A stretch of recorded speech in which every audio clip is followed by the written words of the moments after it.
పశ్చిమ గోదావరి జిల్లా భీమవరం ఆక్వా రైతులు ఆవేదన వ్యక్తం చేస్తున్నారు. భారత్ నుంచి ఆక్వా ఎగుమతులపై ట్రంప్ 25% సుంకం విధించారు. ట్రంప్ తీసుకున్న నిర్ణయం దేశీయ ఆక్వా రంగంపై ప్రభావం చూపుతోంది. ముఖ్యంగా ఏపీ తీర ప్రాంతాలు నష్టపోనున్నాయి. దీంతో రైతులు ప్రభుత్వం చర్యలు తీసుకోవాలని డిమాండ్ చేస్తున్నారు.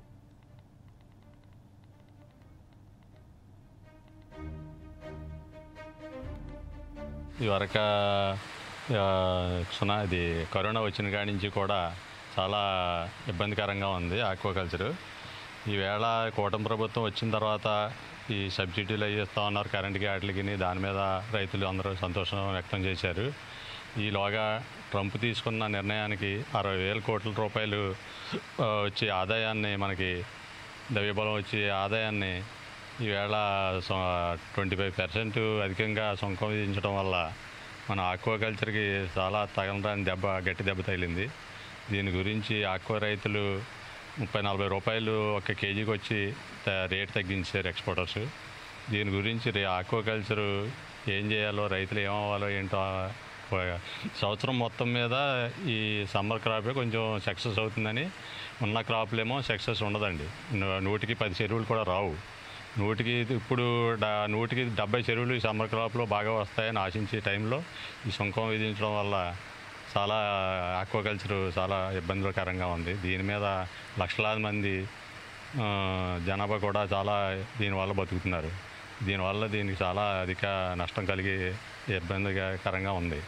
దీని గురించి మన కూటమి ప్రభుత్వం ఏదన్నా శ్రద్ధ తీసుకుని ఏదో చేయాలని చెప్పి, ఈ వనామీ కల్చర్కి ఫీడ్ రేట్లు కూడా అధిక రేట్లు ఉండటం వల్ల ఈ మెడిసిన్లకి, డిసీజులకి, మెడిసిన్లకి వైట్ కట్ అని, లేకపోతే రన్నింగ్ మార్టాలిటీ అని, వాటికి డిసీజులకి మెడిసిన్ బాగా ఎక్కువ ఖర్చు అయిపోతుందండి.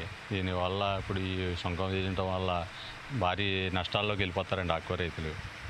దీన్ని చూసి ప్రభుత్వం చర్య తీసుకోవాలని కోరుతున్నా. దీని గురించి తగు చర్యలు తీసుకొని అక్కడ మోడీ గారు ట్రంప్ తోటి సంప్రదింపులు జరిపి దీన్ని గాడిలో పెట్టాలని చెప్పి ఎంతో ఆశిస్తున్నామండి రైతులు. ఈ ట్రంప్ గారు తీసుకున్న చర్యల వల్ల మేము చాలా ఇబ్బంది పడిపోతున్నామండి. ఒక రైతు పంట అమ్ముకోలేక, అలాగని మేపలేక చాలా ఇబ్బందుల్లో ఉన్నామండి. ఒక పక్క కరెంటు ఛార్జీలు, ఒక పక్క ఈ విదేశీ మార్గ ద్రవ్యాలు ఎక్కువగా మనకు ఆక్వా రంగం నుంచి ఎక్కువగా వస్తుందండి మన దేశానికి. మోడీ గారు కానీ, లేకపోతే మన స్టేట్లు కానీ, సెంట్రల్ కానీ రెండూ కూడా కొద్దిగా దృష్టి పెట్టాలి దీని మీద. ఇప్పుడు వరకు దృష్టి పెట్టిన దాఖలాలు నాకైతే ఇప్పుడు దాకా కనిపించలేదు. నేను ఒక 8 సంవత్సరాల నుంచి చేస్తున్నానండి. దళారుల బెడద ఎక్కువగా ఉంది. కరెంటు ఛార్జీలు ఇది కూడా చాలా ఎక్కువగానే ఉందండి. ఇది వరకు కన్నా జగన్ గారి ప్రభుత్వం కన్నా ఇప్పుడు ఇంకా ఎక్కువగా వస్తున్నాయి ఛార్జీలు.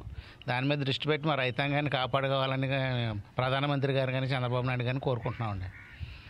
ఛార్జీల విషయానికి వస్తేనండి, ఇంతకుముందు ఛార్జెస్ ఎలాగైతే ఉన్నాయో దాన్నే కొనసాగిస్తున్నారండి. ఇది కూడా చాలా బాధాకరమైన విషయం. మాకు ఇప్పటికీ కూడా బాగా ఎక్కువగానే వస్తుందండి బిల్లు.